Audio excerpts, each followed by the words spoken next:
Israel once again violates another ceasefire deal as peace talks in Gaza begin to fall apart. Israel breaking a ceasefire deal is the most predictable thing ever, and exactly why I was pessimistic when this ceasefire was first announced. The ceasefire deal between Israel and Hamas was contingent on Israel allowing aid to flow into Gaza. Israel has blocked around 70% of the aid trucks and 30% of the fuel trucks going to Gaza, while continuing to displace Palestinians. And there's also still the fact that Israel is still killing Palestinians, which defeats the entire purpose of a ceasefire. Despite these well-established facts, the Western Zionist-controlled media is trying to pretend it's up in the air, that it's a debate on who violated the ceasefire terms. Deep in the New York Times article discussing the ceasefire deal falling apart, 12 paragraphs in, they admit that Israel is the one that is violating the ceasefire, according to an Israeli source. Donald Trump and MAGA, being the Zionist sellouts that they are going along with the narrative that it's Hamas that is killing the ceasefire deal. Now Donald Trump is threatening to unleash hell on Gaza because the Palestinians are holding Israel accountable for breaking the ceasefire deal and starving their people. Should the ceasefire then be off? Well, I would say this, and I'm going to let that because that's Israel's decision. But as far as I'm concerned, if all of the hostages aren't returned by Saturday at 12 o'clock, I think it's an appropriate time. I would say cancel it and all bets are off and let hell break out. This is the genocidal 1-2 punch of the duopoly. Joe Biden and Democrats kill as many Palestinians as possible while normalizing genocide to the liberal class. Then Donald Trump and Republicans come in and finish the job of ethnic cleansing on behalf of Israel. This is why if you're a peace advocate, if you oppose Zionism, you must oppose the Zionist-controlled two-party duopoly. What's poppin', my friends, my family? Welcome back to RBN Live. Hope you guys had a great weekend. Don't ask me how my weekend was. As someone who lives in Kansas City, it's very moody. Very moody here in the city after this past weekend. What's poppin', my friends? Now you guys see, and I have a great guest join us, Kate Klarenberg from the Grayzone. This is exactly why I wasn't super excited about the ceasefire. And there were a lot of people who put back at me at the time when I covered the ceasefire because I saw someone literally criticize me for it because like, oh, Nick, you just don't want to give Trump a win. And remember, fam, go back to my live stream when I covered the ceasefire. I told you Donald Trump was going to do this. This ceasefire is great to give him a win coming to the office, and he was going to let Netanyahu do whatever you want. But anyway, it's great to be back. I watched the Super Bowl. Something else that annoyed me, because since we're talking about Trump, Trump was at the Super Bowl. It was essentially, I don't know how people can stomach it, man. Like, it was nonstop celebrity worship. It was like a celebrity bowl. This last Super Bowl. Like, it constantly showing Taylor Swift.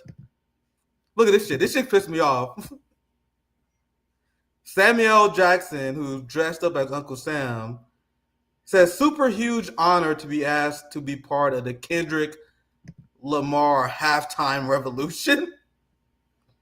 Halftime revolution. Y'all see how black capitalists, they always hijack the radical language that we use. What is revolutionary about tap dancing in front of a bunch of capitalists? But anyway, it just the celebrity culture in our country.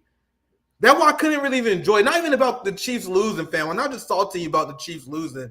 It's just like, bro, who enjoys this shit? I know I'm getting old, but it's like I'm watching the Super Bowl. It's nothing but celebrity bullshit. Celebrity bullshit. Then you got a Zionist ad over here, an anti-Semitic ad, anti-Semitism awareness ad over here. Like, who is this for? But anyway, let's get back. That was just a side point that I was thinking of before I want to start the stream. I'll bring in our guest, great friend of RBN, the great independent journalist, great geopolitical analyst for the Grayzone, also right for the Cradle. I've noticed as well. So thank you for joining us on RBN. Once again, Kate Klarenberg. Always a pleasure, never a burden. Thanks for having me on. Yeah, absolutely. So on the more serious topics, because I try to let the audience know how disgusted I am with the celebrity culture that we in. Like all these black Zionists, like they all black Zionists for one. But anyway, let's get to serious topics. The ceasefire, covered it a little bit in my hotspot video, and this is what I predicted when I first covered this. And I'm not even taking credit for it because it was obvious what was going to happen. That Trump was going to take a PR victory, and now he is assisting Israel by muddying the waters about what is causing this ceasefire to fall apart. So, Kel, I would love to get your thoughts. Anything you want to add to the story, Kel? I would love to hear what you're thinking.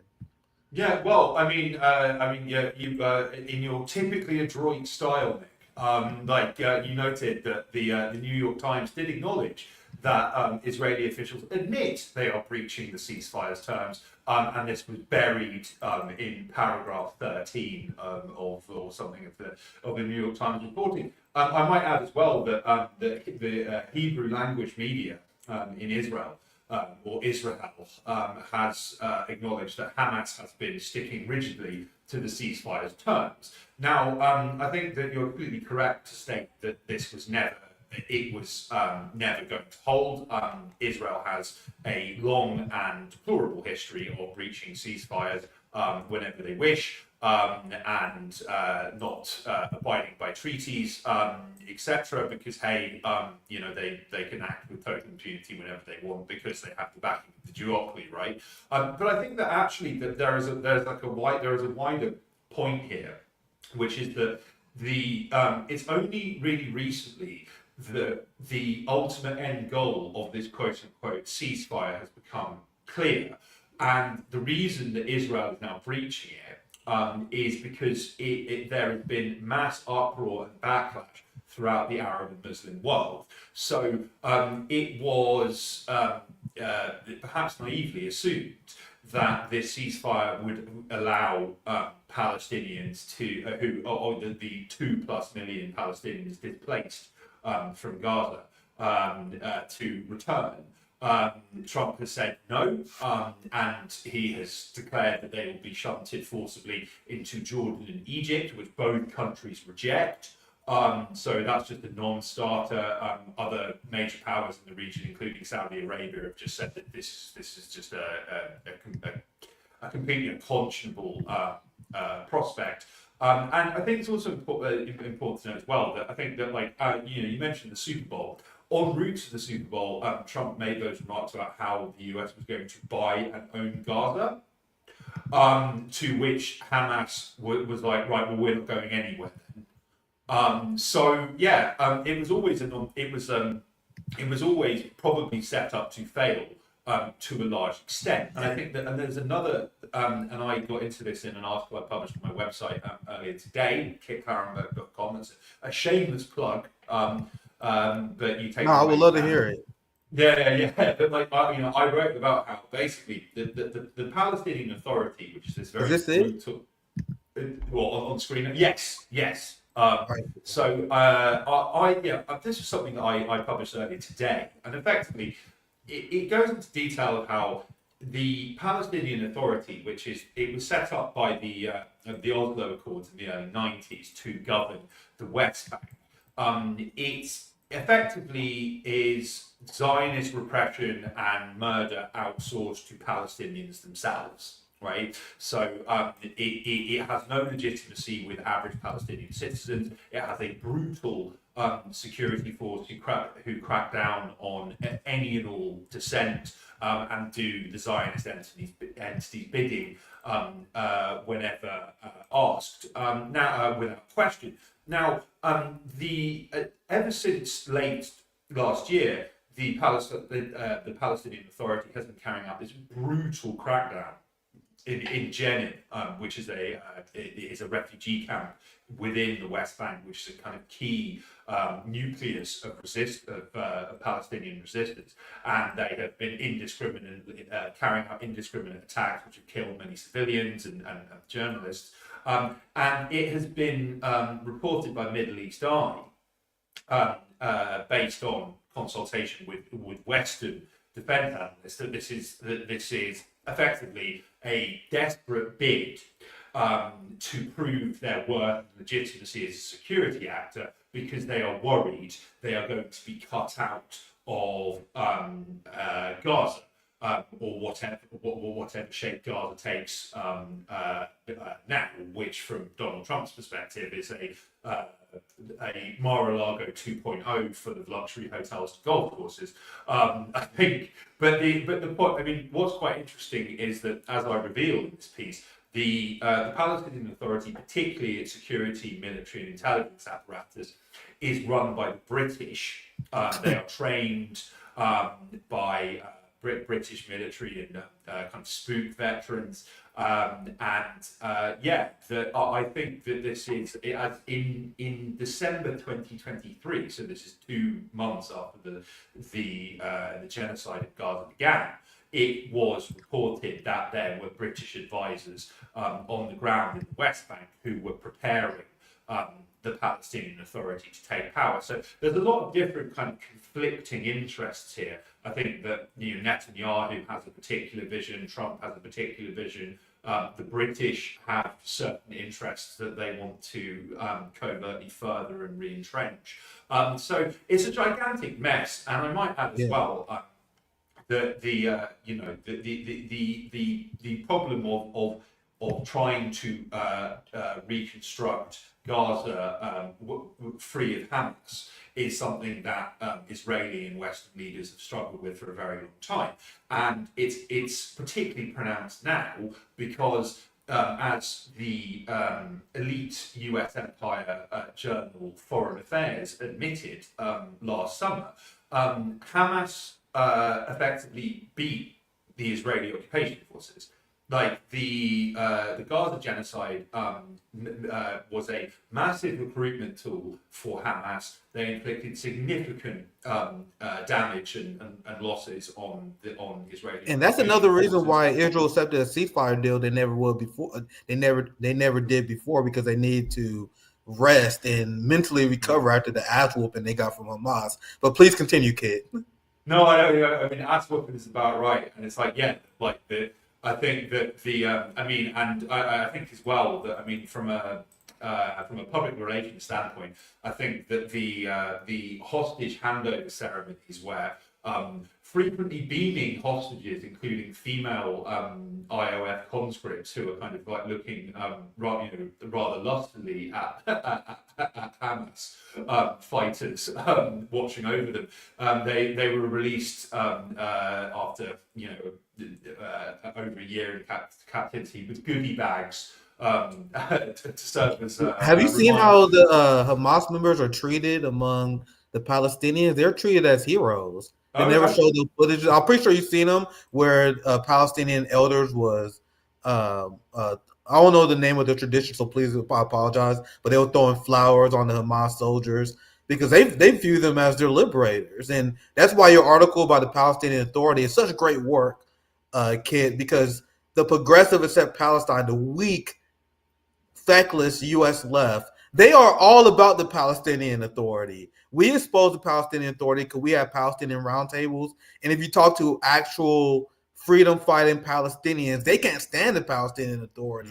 That's why you will see a lot of these like Zionists in disguise, like the Marianne Williamsons, the people who actually support the state of Israel. They support the Palestinian Authority, and then they will say stuff like, "Oh, we condemn Hamas." And that's what you hear a lot from Western leftists and liberals, where they say we support a free Palestine, but we condemn the people who are fighting for it. And I support Palestinians, but except those, the ones who are actually fighting against the regime. But please continue, kid. Very informative, and that's a great article, man. Yeah, no. Well, thank you very much, Nick. No, I mean, I think it's just that the support among all Palestinians, including Palestinians within the West Bank and the large diaspora, including in countries like Egypt and Jordan, Hamas's support has skyrocketed since October 7th. There is an overwhelming sense that what they did on October 7th was right, and a just act of defiance and resistance against Israeli repression, ethnic cleansing, slow motion Holocaust, and so they're all in a bit of a bind. I mean, I think that you've got to bear in mind as well that in the wake of the ceasefire as well, and particularly since the fall of Assad, Netanyahu has made a lot of public statements, kind of hinting at the creation of Greater Israel, and Zionist media is like openly talking about expanding into Lebanon permanently and into other lands which are allegedly promised to the Jews by God in the Bible and other Jewish scripture. But they don't have the muscle or the wealth to do it. Their economy has been absolutely ravaged by this. They've had a huge brain drain, like tens of thousands, if not hundreds of thousands of people have fled the country. Many won't come back because, of course, such as the foundational flaws of a settler colonial state, most of the population of Israel have citizenship elsewhere, or were born elsewhere, and have places to run away to when the sirens start blaring. They are effectively. There was an interesting report by Moody's, which is this credit rating agency, which gave Israel a scathing appraisal of Israel's economy, and they noted that US aid was basically bankrolling all of Israel's debt. Now, where that the pause that's of course not affected by the pause in US aid spending abroad that's currently in place. But it's Israel and Egypt that are exempt. But it's like, so they've had a population collapse, their economy's in tatters, their international reputation is, I think, just permanently just incinerated as a result of what they've been doing. So they're talking a very big game about, expanding into Golan and all sorts of other grand schemes. But I don't think that they have anything like the capability to do it. We're I think an interesting juncture, and what happens next will be quite crucial to keep an eye on. There is the prospect of, I think, direct involvement by foreign powers in this in order to militarily occupy Gaza and attempt to prevent Hamas from returning, although they've not left and they're not going to budge. And I think as well, as I say, the kind of grim terms of this alleged armistice haven't been spelled out.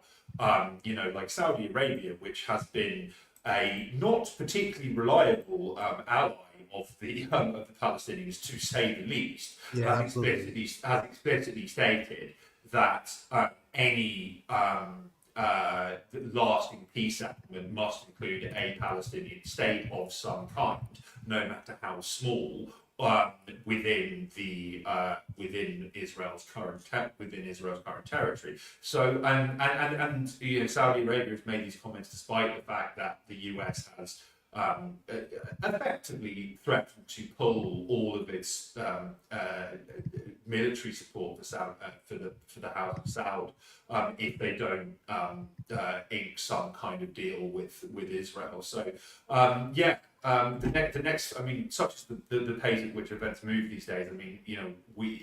It could be a matter of days or weeks before we see a kind of revolutionary escalation in this.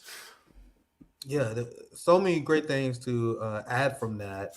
I was playing the background and you was mentioning this, and Jordan is already kind of caving to Trump already, and this is why I try never to make the issue about Israel-Palestine about religion, because Zionism is enabled by Christian Zionists and these Muslim Zionist traders in the Middle East. And to be fair, a lot of these Muslim Zionists was installed by the West, prodded by Israel. Any resistance against them was crushed. But that's just the simple reality. If you look at the countries who signed and support the ICC's charge against Benjamin Netanyahu, there's no Arab countries there. There are a lot of global South countries. You see South Africa. You see a lot of South American countries. But all the Muslim countries, oh, no, we don't want to support. There's the biggest enablers of Zionism. The Zionists are weak. The Zionist Jews are weak. The biggest enablers are the people with the King of Jordan, Saudi Arabia, the UAE, all these people who normalize the Israeli project. And that's what the Jordan, and I'm processing this news now because this was breaking as I was preparing, the King of Jordan enabling Trump's insane plan. You mentioned, once again, there's a lot to break down in the amazing analysis you have. You mentioned the fall of Assad, and that was such a crucial blow to the actions of resistance, because I did a hotspot video where you have HTS as Israel is stealing 30% of the water supply in Syria and seizing their land and building military bases in Syria, what they call a buffer zone. You have HTS in the new government in Syria that is saying that Iran is a threat to global peace, and they are begging for normalized relationships with Israel and the United States.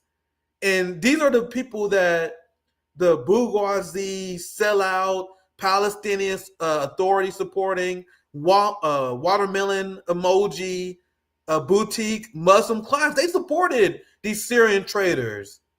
They supported the Palestinian Authority. That's why I've been very vocal about where I stand, you would never in a million years catch me condemning Hamas. You know what I mean? And I had this tweet I sent out earlier today. Damn, I'm glad it's doing numbers. While I was explaining, and I will look at your thoughts on this as well, kid. I was explaining why I support a one-state solution. And remember, guys, I had Marianne Williamson on my show before the Gaza genocide. And I was grilling her over the support of the two-state solution, which is unworkable. And I explained in this tweet how there are many Palestinians who don't support a one-state solution, not because it's not the right solution to support, but for political and safety reasons. Like, if you're a Palestinian and you call for the correct position, the one-state solution, the complete liberation of your people, do you know how fast you will lose your job if you live in the West? You know how fast you'll be killed by the Mossad if you live in the Middle East? So for safety and for political reasons, Palestinians start at the two-state solution. But as allies, and Kid, I'll pass it to you for your thoughts. As allies, I think we should open the Overton window up. Because after the crimes that Israel committed post-October 7th, let's say United Radical with me, I don't step the right and claim of Israel because I don't support British imperialism. I think the original sin of the Nakba disqualified you as a state. That's just my morality. But let's say you're not as radical as me and you support the state of Israel. Post-October 7th, they lost their right as a state to me. So we got to take the correct position, open the Overton window up, and create space for Palestinians to have the right to call for their freedom. But Kid, I would love to hear your thoughts on this. Feel free to put it back if you want, but I would love to hear your thoughts on this. Yeah, sure. Well, I mean, I think that a key component, which is, it's quite an extraordinary oversight. Like, a key component that is absent from any discussion of within the mainstream, but also I notice among certain sectors of the independent media, is the fact that, like, well, you've got to bear in mind that in the wake of the Balfour Declaration, which was, is kind of considered the founding document of Israel, which is the British government in 1917 committing to a quote-unquote Jewish state in what was then mandatory Palestine. This was opposed by the only Jewish member of the British government at the time, a fellow called Henry Montagu, who said, well, we don't need to create a Jewish state in Palestine because it already exists. That, like, Jews and Muslims live side by side in peace. Like, there's no need, you know what I mean? And he also rather fortuitously stated that any attempt to forcibly create a kind of Jewish-dominated or Jewish exclusive state there would result in rising anti-Semitism, it would pose it would create a more dangerous environment for Jews around the world, and this has been rather forgotten, and it's for millennia. The land that occupied Palestine, one might call it, or the land that is now called Israel, was a safe space for Jews.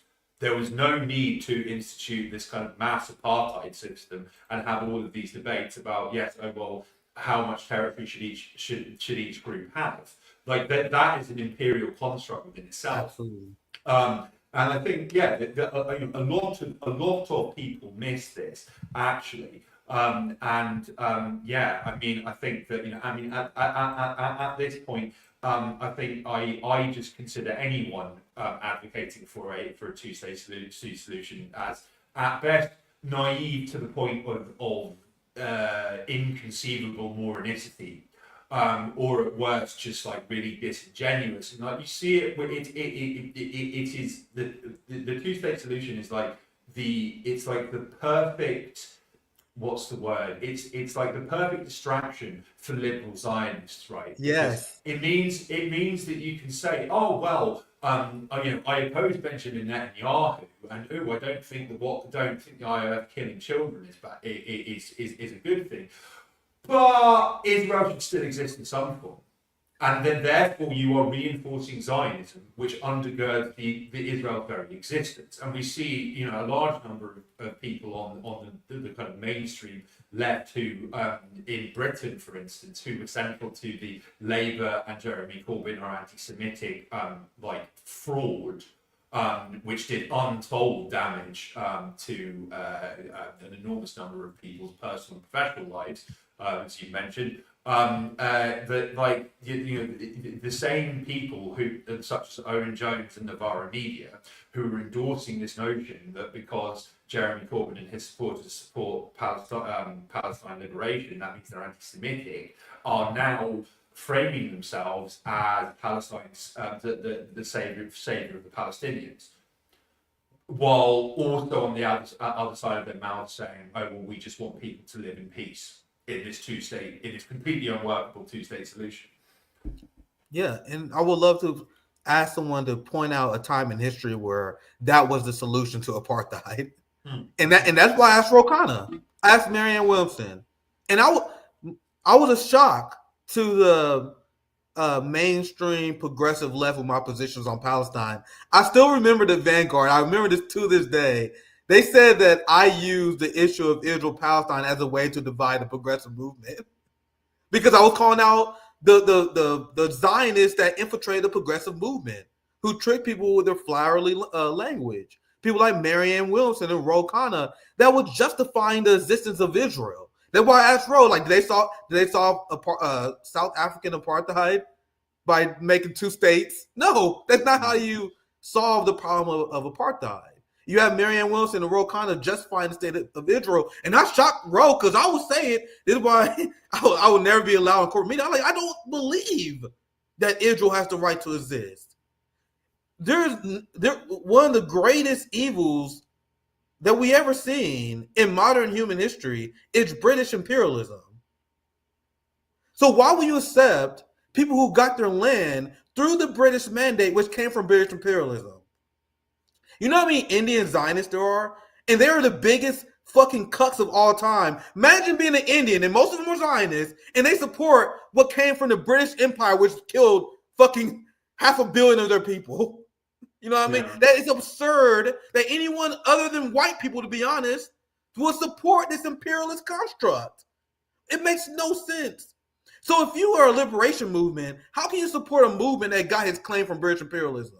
And these are things that we got to question. People are not even allowed to question these things. They will call you anti-Semitic. They somehow convince people that Muslims and Arabs was to blame for the Holocaust that Europeans started. Europeans forced Jewish people to flee. You want to know where they went? They went to the Middle East where they was welcomed with open arms by Muslims But Americans and Europeans, especially a lot of white Americans and Europeans, they somehow was convinced that Muslims are the Nazis now, that Palestinians are the ones who are threats to Jewish people, when Jewish people was ran out of Europe countless times. And that's one of the greatest tricks that Nazis played. One of the greatest tricks that these Zionist Nazis played was to shift the blame of the Holocaust and the crimes of Hitler onto the Palestinians. You realize that's exactly what they've done over the last few decades. But Kid, I'll pass you. We still got quite a few things to cover. Anything else you want to add to wrap a bow on this segment? Any final thoughts? No, I think that you put it eloquently and brutally in your typical style. But yeah, I mean, it does bear repeating that, like, I think that just by sheer gravity, the Overton window has shifted. Like, there is no one in the mainstream sphere who at all, apart from like maybe like Jackson Hickle, who actually represents the overwhelming majority of public opinion throughout the entire world. Like, it's a really, I can think of very few examples, comparable examples in my lifetime, or just in kind of like modern history, where you have a situation where in Europe, with some exceptions, the overwhelming majority of European citizens support the Palestinians by a very clear, if not overwhelming, majority. In the Middle East, it's pretty much unanimous, but they are all governed by people who are all in on the Zionist project. I mean, you mentioned Jordan. Jordan has an enormous Palestinian population. And the Jordanian authorities specifically falsify census data to try and downplay how many Palestinians actually live there. And they've done things like ban Palestinian flags. And in the spirit of British imperialism, the King of Jordan is a former British Army veteran who comes from the Hashemite dynasty, which was created by the British to govern parts of West Asia following World War One. I think it's like high time that we really got our act together on this and really start hammering public figures who through on one side of their mouth claim to support the Palestinian liberation, but then on the other hand are framing that within a structure in which Israel will continue to exist. Yeah, very well said. I want to shift gears here. Big shout out to Zoya's Love, Zoya's Life. And we had you on before to explain how you were detained for the audacity of committing real journalism. And this is why it's so absurd that many of these beta males on the right, they just say, oh, Israel's just one issue. Like, you guys are okay with the complete infiltration of fascist Zionists that limit what you can say? I bring this up all the time, no, but you guys remember that video of CM Punk at the MMA event where CM Punk said, we got to end the genocide in Gaza, and then the two reporters, oh my God, you can't say that. They freaked out. Like, you can't say that. I'm like, why are people okay? Like, why are these beta males in the West okay with an overlord that can tell them what they cannot say? And that is what we live in right now with Zionism, which is why I explain why Zionism is the fight of our lifetime. They have successfully rolled back free speech. They got people who claim they worship the Constitution to backtrack on the Constitution.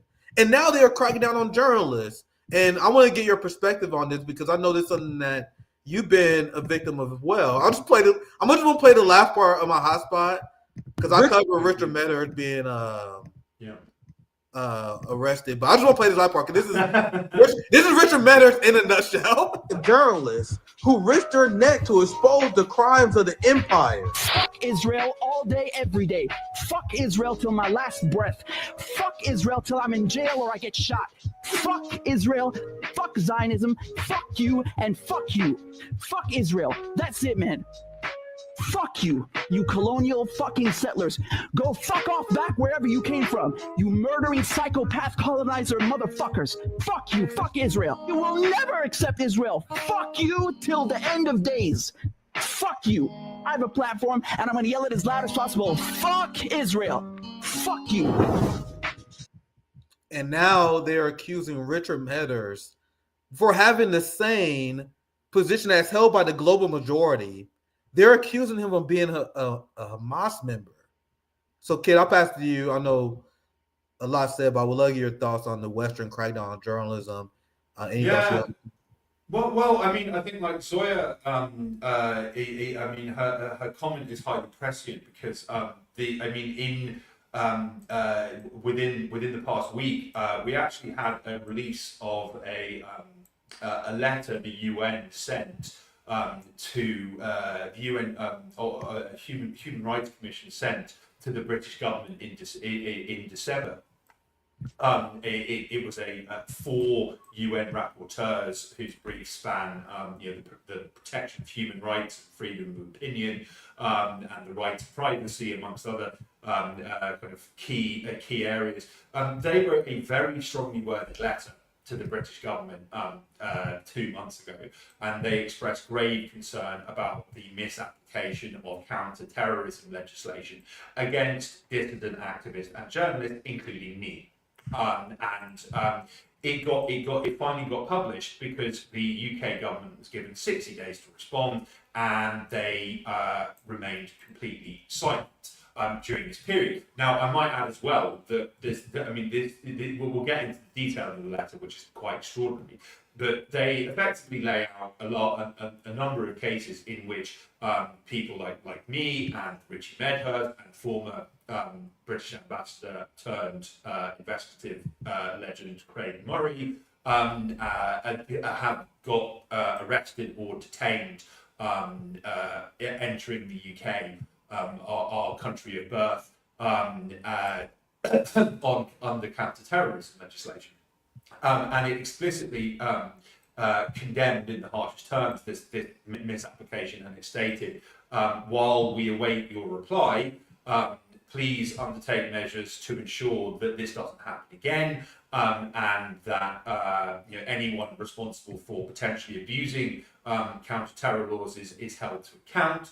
Evidently undeterred, since that letter got sent, we've seen Asa Winstanley, my dear friend and like the editor of Electronic Intifada, have his home raided and his devices stolen by the police as part of a wider operation targeting Palestine solidarity activists in the UK. Tony Greenstein of Stop the War, he's facing prosecution for expressing support for Hamas because he supports Palestine and its liberation. Sarah Wilkinson, a veteran journalist, has been repeatedly arrested and raided under counter-terror laws. And then the founder of the Mighty Palestine Action, who disrupt and destroy the headquarters and factories of Elbit Systems that make the drones and other aerial killing machines that are used to slaughter children in Gaza and the West Bank. Richard Barnard, its co-founder, he's facing charges under terrorism laws as well. So it does seem that they're just going to keep going. But I do think that the mere fact that the UN is concerned about this and has issued a kind of public censure and condemnation of this practice is highly significant. The detail is well worth reading. You can find it on Craig Murray's website. That's just craigmurray.org.uk, and it explicitly states that people who are critical of Western foreign policy in the context of the conflicts in the Middle East and Ukraine are particularly at risk of falling prey to harassment and persecution in this manner.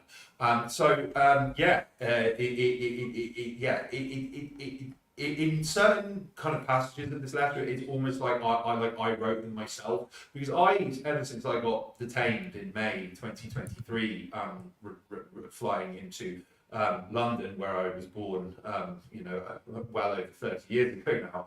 I got held for 6 hours. I got DNA swabbed. I got fingerprinted. I had was very invasively searched. I was subject to a digital strip search where I had to hand over my PIN codes to my tablet and my phone, and all the data was copied. They retained a memory card of mine, and then I was grilled for 6 hours on everything ranging from how much rent I paid for my apartment in Belgrade to my love life. It's just completely insane, and a lot of focus on my work for the Grayzone and whether Grayzone has any kind of relationship with the Russian government, which it doesn't. I at the time made the point that the legislation under which I was stopped, it is a particular British law covering people coming into the country, which stipulates, and I kid you not, this almost sounds like it can't possibly be true. The law states that someone can be suspected of being engaged in hostile acts on behalf of a foreign power, and therefore stopped and detained and given the choice of a interrogation where they have no right to silence, or arrest, prosecution.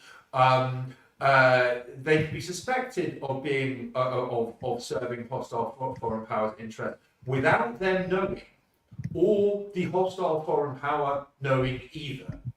And as I've said many times, and I will reiterate it now, it is quite some conspiracy when conspirators don't know they're conspiring.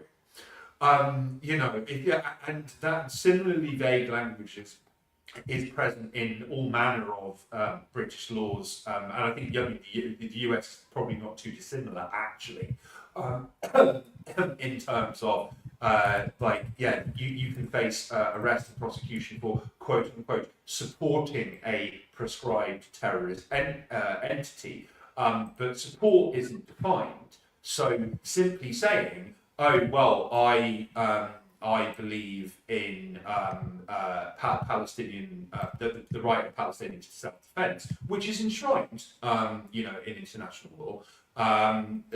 Even saying that could constitute support for Hamas, which is a prescribed organisation, and that could potentially land you in jail. I mean, quite how it's taken so long for a major international, institution to take this seriously is beyond me. But I mean, it's certainly a positive. It's certainly a positive development. I mean, less positively, Richie Medhurst, the mighty, he, after being arrested entering Heathrow, he's been repeatedly bailed since, and he remains under investigation. The process is the punishment, so he has to return to the UK and visit a police station and sign in with them every few months while he's being investigated. You would think that if they had any evidence whatsoever, that he would have been in court already at this stage. But he got re-raided in his adopted home of Austria, and they have formally accused him of being a member of Hamas and taken all of his recording equipment, everything that he uses for his journalistic work. I know, because I know him personally, he is wary of talking about this in public, lest he get into even more trouble. It's really shocking. Yeah, it's so crazy that people don't see that this is the number one issue we should be fighting, because in the West, they can accuse you of being a Hamas member, and then once they make that accusation, you lose all your rights. Do you guys know how crazy that is? They accuse you.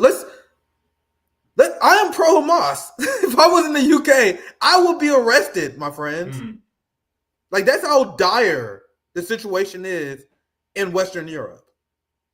My politics can't even exist in the UK because I'm a fucking American who believe in the Second Amendment, right? So of course I support Hamas, because I believe that you should be able to snuff out government tyranny. Like, that's the most American position you can take, right? Meanwhile, if you had that position in the UK, in Germany, you're fucked, bro. Let's say you don't get arrested, you're financially ruined. Like the Zionists will go after your company. They will look at you like back when I used to sell cars. You can look me up and you will find my Toyota website because they used to build websites for us. Like, bro, if I still sold cars, you guys understand it's RBN or bust at this point because I'm unhireable because the Zionist mob. Because if I was still selling cars like I feel 5 years ago, they will look my name up because I know they have. They do it all the time. They'll Google my name. They'll find my workplace. They will call my managers. They will say, "Don't you know that Nick Cruz is an anti-Semitic Hamas supporter that called for the destruction of Israel?" Boom, fired. And that's the reality of the tyranny we live through. How is that not infuriating for anyone who lives in the West that you can't take a legitimate position like supporting Hamas, which is a political party? But okay, I don't even want to go ahead. Go ahead if you want to try. Well, no, I was just going to say that this is one of the reasons why, like, my respect for John Cusack of all people is like through the roof. I mean, you know, like he is like in the trenches daily on Twitter, like really got gunning for the Palestinians and against the Zionist entity. You know, like he's never going to work ever again. Like, you know, I mean, you know, anyone within the celebrity sphere who puts their head above the parapet, like that's their career over. Yeah. You know, I mean, we see this with like, I mean, like Lupe Fiasco. I think that the one of his albums didn't get released, and his label was going to drop him or kind of deprioritized him because he spoke up about Palestine. You know, it's like every sphere of mainstream entertainment, like, you know, that there are powerful Zionists at the top of it, and if you have a trace of Palestine solidarity in your history, you are blacklisted. You know, I mean, my a dear friend of mine, David Miller, who's an academic who he's an academic expert on propaganda and the intelligence services. He started teaching classes about Hasbara, which is, you know, Israeli propaganda. What he was teaching was entirely uncontroversial. He used Israeli government documents outlining their own propaganda strategies of how they demonize Muslims and how they whitewash their ethnic cleansing and their settler colonial project.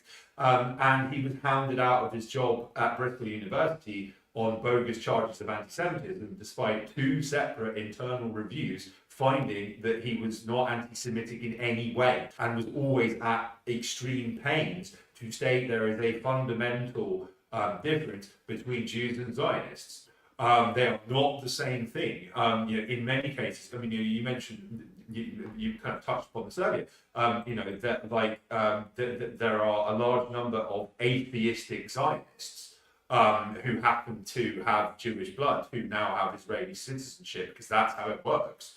And you know, I kid you not as well. A friend of mine, their son was offered an Israeli passport because he had a Jewish name, even though he wasn't Jewish. That's like how desperate they are to fill up the land and, you know, displace the indigenous Palestinian population. But I mean, yeah, it's a very worrying time in the West. Again, like we do really need to push back against this, because all the time the terms of debate are getting more of acceptable debate are getting more and more and more limited, right? Like what you can and can't say, even if there aren't formal restrictions, is getting smaller and smaller. And I think that, you know, already in certain US states, that there are, you know, people in certain professions who have to, you know, swear an loyalty oath to Israel. The UK is considering doing the same thing. You know, there are people in Germany who have been prosecuted for holding signs saying "From the river to the sea, Palestine will be free." There are videos that have circulated of Gestapo thugs in Berlin ordering protesters at Palestine solidarity marches to only chant in English or German so they can understand what they're saying and understand whether what they're saying is grounds for arrest or not. I mean, that's crazy, but this is a daily reality. Yeah, and just to know how to outline how crazy it is, the anti-Semitic psyop, because we had Dr. Sabrina, we had countless people. We interviewed countless people who've been affected, who've been censored, lost their job. Dr. Sabrina lost her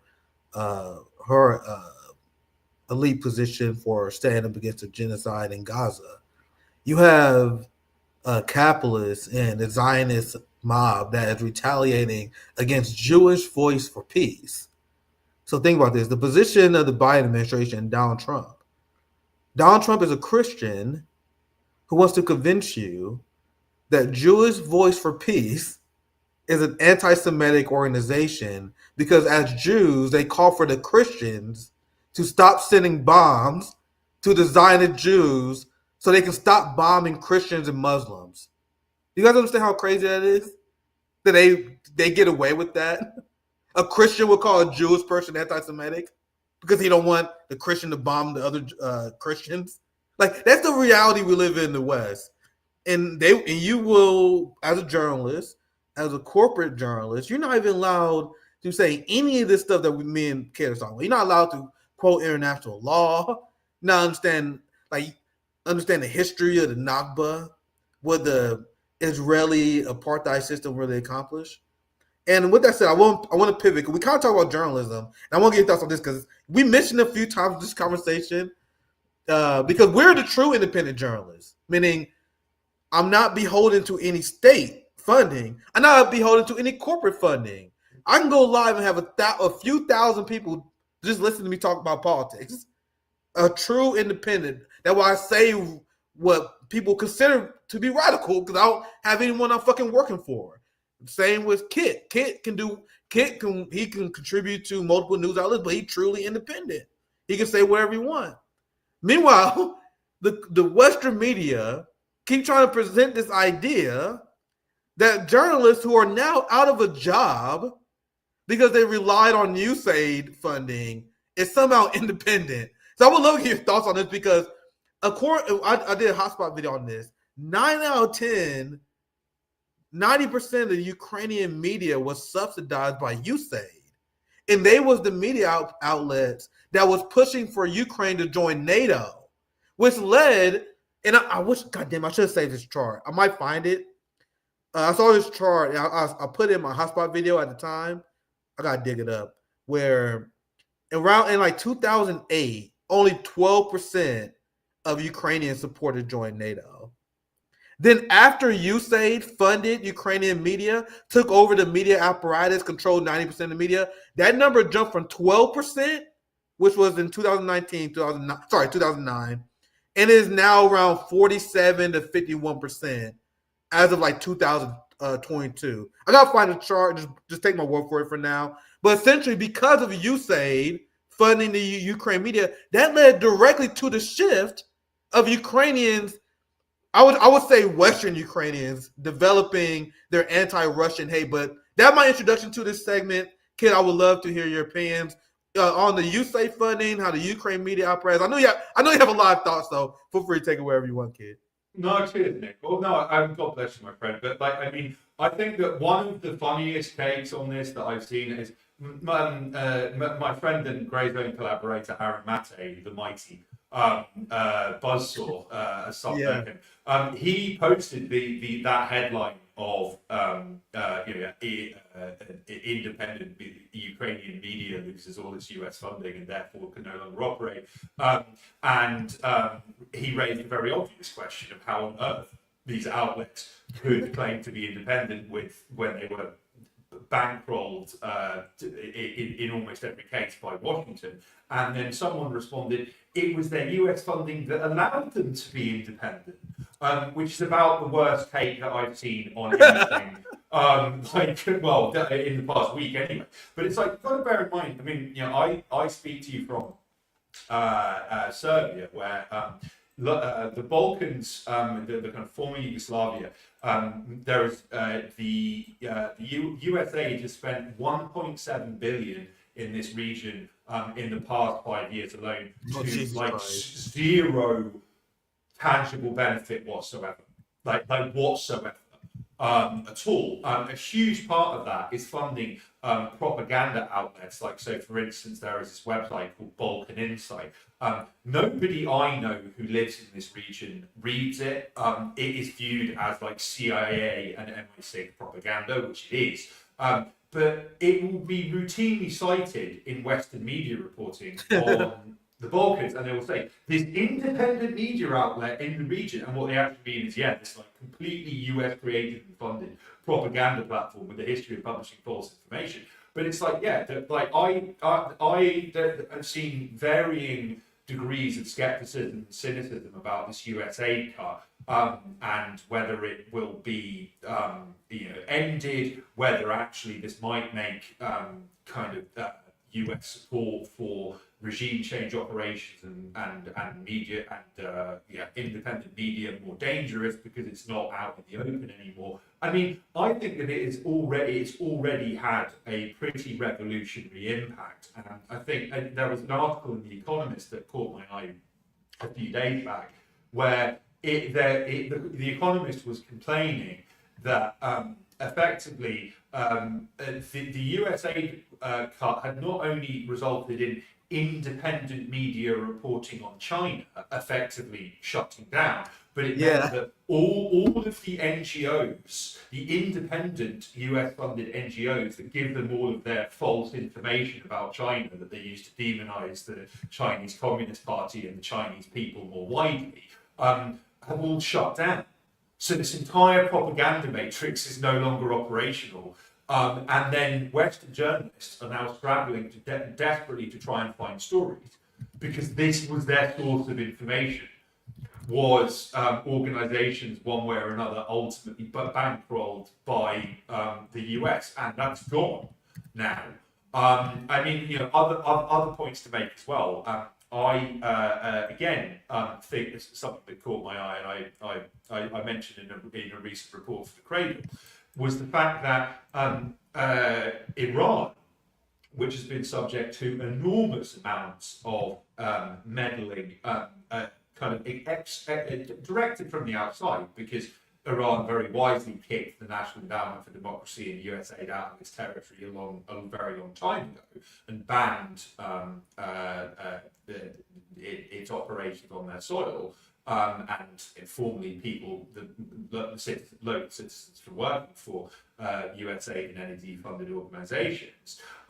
They see this aid pause as like a potential breakthrough in their relations with the US. And it's like, well, now you've stopped messing with us, maybe we can actually have like a civilized adult conversation. Likewise, the government of Georgia, which since the start of 2023 has been repeatedly rocked by attempted color revolution attempts by Western-funded NGOs and activists, because they were trying to pass a law, which ultimately did pass, to compel foreign-funded organizations to disclose their sources of income.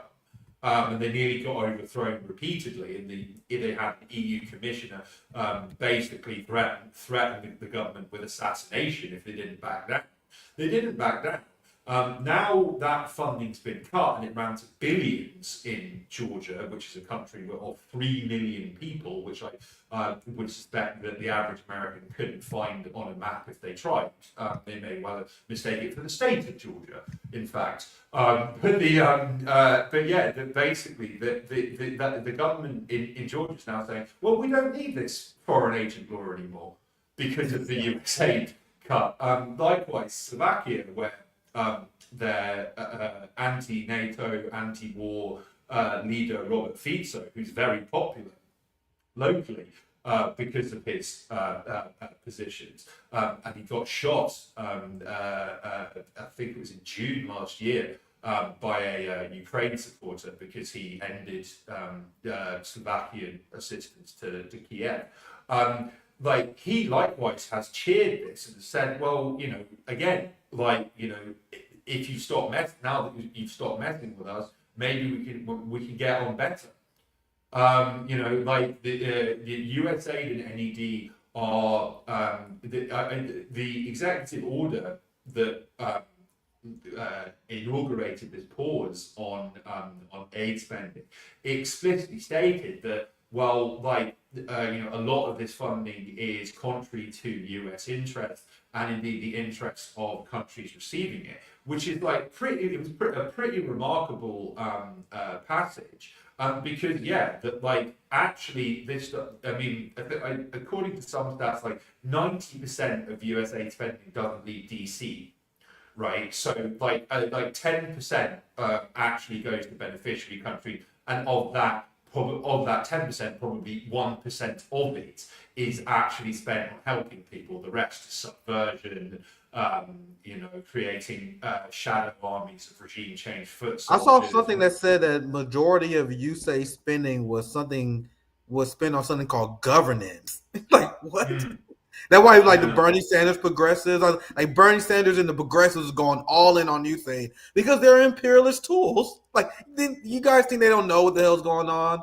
And explaining like the info ops, what the progressives, what liberals and what Democrats accused Russia of doing in the United States with Russiagate is what the United States does to China and countries throughout the world, but on steroids. Like, you guys know the same thing they accuse China of doing, of running misinformation programs. Donald Trump, in his first term, launched an official CIA information warfare against China, and they program all these fake bots to spread Western empire propaganda. And this is what you mentioned as well. And I'm gonna cover your great article about how they messing with Iran.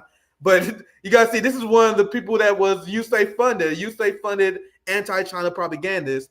And I hope all the westernized, liberal, Chinese American traitors to their people, I hope they feel dumb.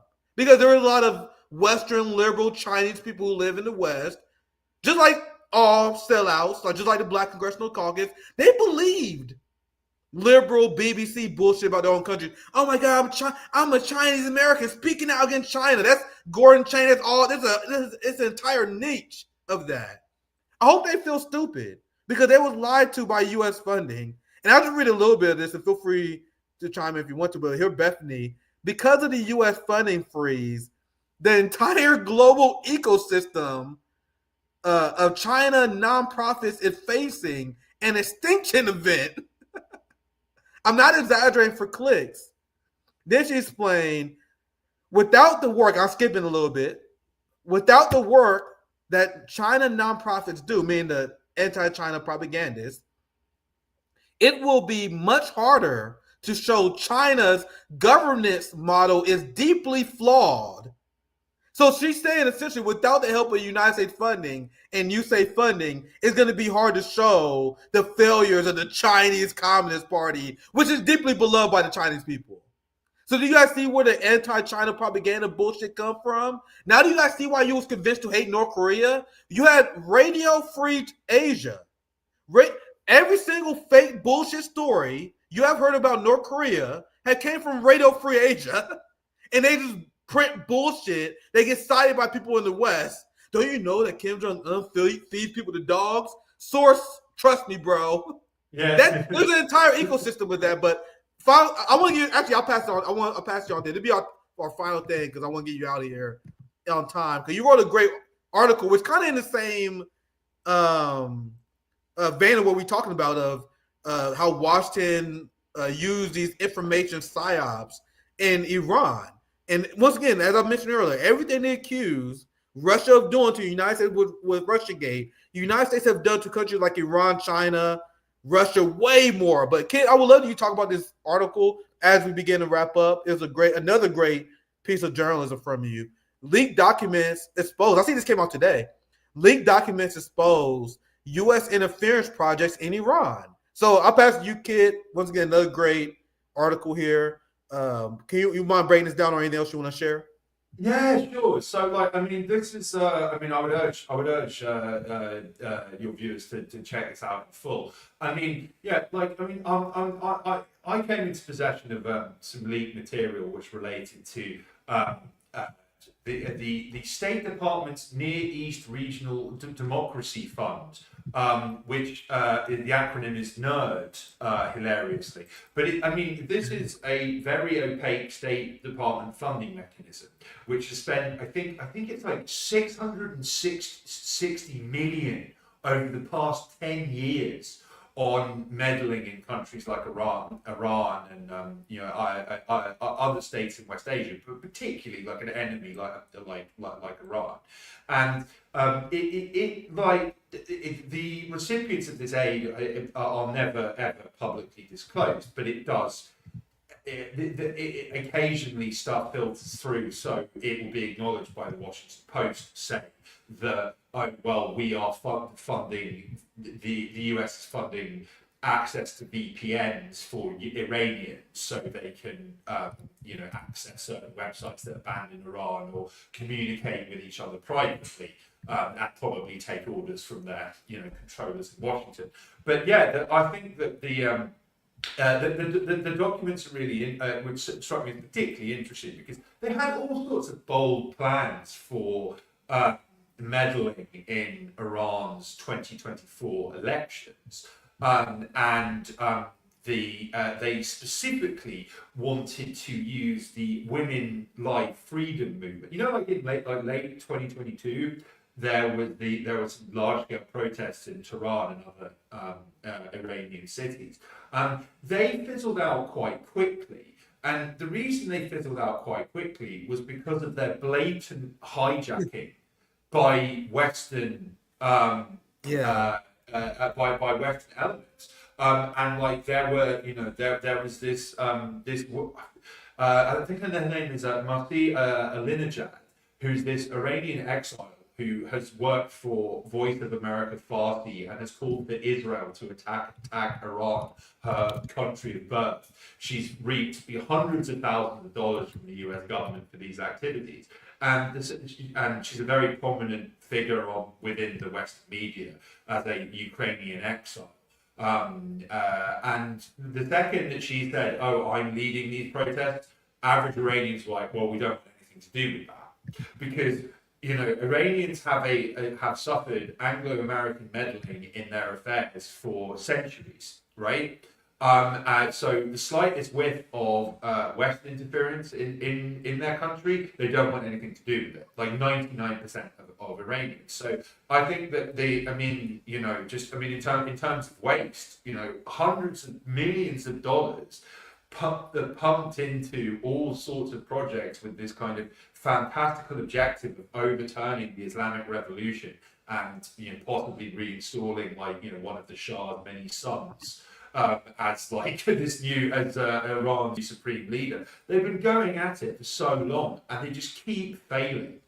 Like I say, the Iranians have indicated that they are very happy that these NED meddling programs in their country have come to an end, and they see it as a potential breakthrough moment in their relations with Trump, which were, to say the least, strained throughout his first term in office. Of course, Trump oversaw the assassination of General Soleimani, who was this kind of national hero, not only for Iranians, but Iraqis and Syrians and Lebanese citizens. People all over the region viewed him as a liberator. I just think it's an interesting testament to actually the inefficacy of these programs in many areas. And be under no illusions that Trump's war on USAID, NED, Radio Free Europe, the CIA, the FBI, it's one wing of the duopoly going up against the other in quite brutal fashion. And quite interestingly, it was reported recently by the Washington Post, based on extensive discussions with the Democrats, high-ranking Democratic Party officials, that they don't know how to respond to Trump and have "quote-unquote" no coherent message. What wasn't stated in the piece is, we have no coherent message because actually we are indistinguishable, apart from who we want in positions of power. There is like zero meaningful distinction whatsoever between the two main parties. The quicker that more people realize. I mean, I was stunned at how it wasn't enough people to push the god awful Kamala Harris over the top. Thank God. But I was stunned by the amount of people who did kind of fall for, well, at least she's not Trump, and voted blue again. It's amazing at this stage, after like repeated betrayals, that the deliberate sabotage of Bernie in 2016, all of the lies told about what Biden would do when he was going to be FDR 2.0 when he came into office, and then did nothing. The squad claimed that they were going to turn him left, and then did nothing. Now they're just a peerless propagandist. Yeah. Well, it's just, I mean, well, the class. I mean, I always, AOC is pretty exposed at this point. I'm sure that that there's nobody watching this broadcast who actually takes that seriously anymore. But if you think about like she was openly saying before the 2020 election, vote Biden. But we're going to give him hell the second he gets in. We're going to push him left, and then we're going to get Medicaid for all, and all blah blah blah. And then 6 months later, into his presidency, she's like extolling Biden's virtues, claiming that he's doing a great job for all of America.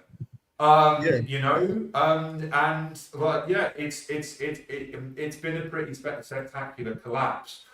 For all of these fake totems of progressivism and all of the to your point, Kid. Sorry. To your point, Kid. Now that a Republican is in charge, here's Bernie Sanders, who all of a sudden is morally outraged at a conflict that he couldn't even call a genocide under Joe Biden. And even look at his tweet, because I sniffed these liberal cowards out like it's easy. Look, for example, 47,000 Palestinian kills, undercounting it, genocide denial. But look, he said 47,000 Palestinians killed. By who, Bernie? They mysteriously was killed. Who was they killed by, Bernie? They was killed by Joe Biden in Israel. You know the guy you said we should vote for? And as Bernie Sanders doing his virtue signaling, and I'm guys, gotta be honest with you guys, gotta be 100% real with you guys. It drives me crazy because people are falling for it. Like, there are people who like Hassan Piker. There are people in our community that say, Nick, come on, man. Why are you so mean to Hassan Piker? Hassan Piker had this Bernie motherfucker on and never asked him any questions about him supporting genocide in Gaza, because now he's pretending to be morally outraged. But as I covered on RBN, Hassan Piker didn't cover this. The people who actually got influence, I will 100% tell you, it's obvious, Hassan Piker shits on me when it comes to influence. He shits on all of us. So this is why I bring it up. Because Hassan Piker is selling the idea to people that Bernie's on our side, giving him a tongue bath interview. And that's why I'm confused and I'm infuriated when I see you guys say stuff like, come on, Nick, don't you know Hassan Piker is good? No, the fuck he's not. If you don't see through the Bernie scam, because this is what Bernie Sanders was saying during the election. And Hassan Piker didn't ask him one question about it. This is what he was saying during the election. As important as Gaza is, it is not the only issue at stake in this election. I don't know if you guys remember, but we watched this video. This is a video called "I Disagree with Kamala's Position on the War in Gaza. How can I vote for her?" This video was Bernie essentially engaging in genocide denial and telling progressives that genocide should not be something that's on your litmus test. Meanwhile, Hassan Piker brings this motherfucker on his show and gives him a tongue bath. And you guys are wondering why I don't like him? Why I'm dismayed at the state of the United States left? That he's the most popular, quote-unquote, socialist? We're fucked, fam.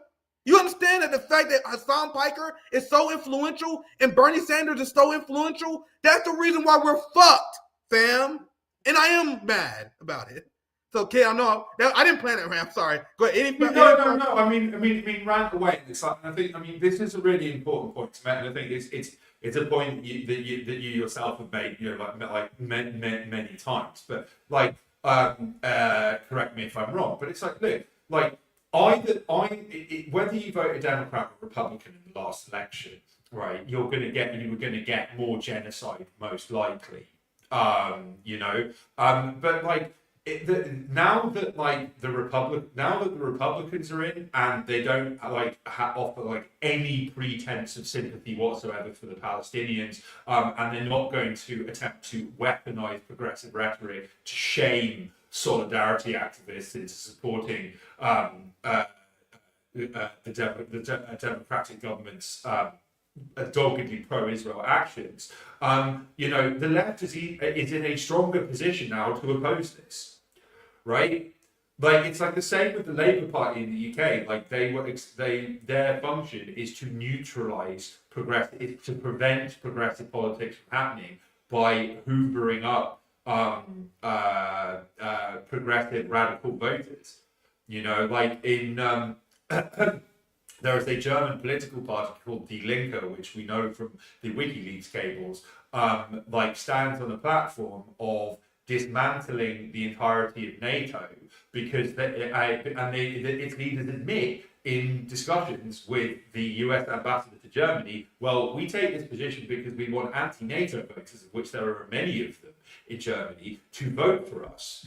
But it means that Germany's never going to leave. We're going to make all of these progressive or radical we're going to make sounding noises deliberately to attract particular voters to prevent change from happening, right? But like now the fight is on, like there is zero effort whatsoever. I mean, that clip you played at the very start, Trump openly stated, well, they've got until noon on Saturday until all hell breaks loose. That is a green light for them to carry on massacring innocent, defenseless people. We need to be talking about this more and doing something about it as well. Well said. It's always great to have you on. You can see I'm losing my voice, Leo, and shit. Always great having you on, man. Looking forward to the next time having you on. Well, where can they find your work? You dropped a lot of banger articles as we covered throughout this live stream. So, final shout out. Make sure you guys follow Kit Klarenberg. Does great work with the Grayzone, and I see you write for the Cradle as well. So make sure you guys check him out. Great friend of RBN. Thank you for joining us again. Thanks so much, Nick. God bless you guys. Thanks for tuning in, everyone. Bye-bye. Yeah, absolutely. Thank you guys for supporting the channel. We've been having a big problem with monetization, so I'm sorry to ask you guys, but if you support this work, please consider pledging $3 a month on Patreon. If we can give A1 to pledge $3 a month, that will help RBN a lot. That's how you support our journalism. Like, subscribe. Make sure you're still subscribed. That's our biggest problem with the channel is when YouTube scrub our subscribers. So we lucky enough where we go like 1 for 1. Every subscriber I gain, I lose like 2. So make sure you guys check to see if you're still subscribed. Help us beat the algorithm. Thank you guys for watching. Have a great rest of your day. Peace out, y'all.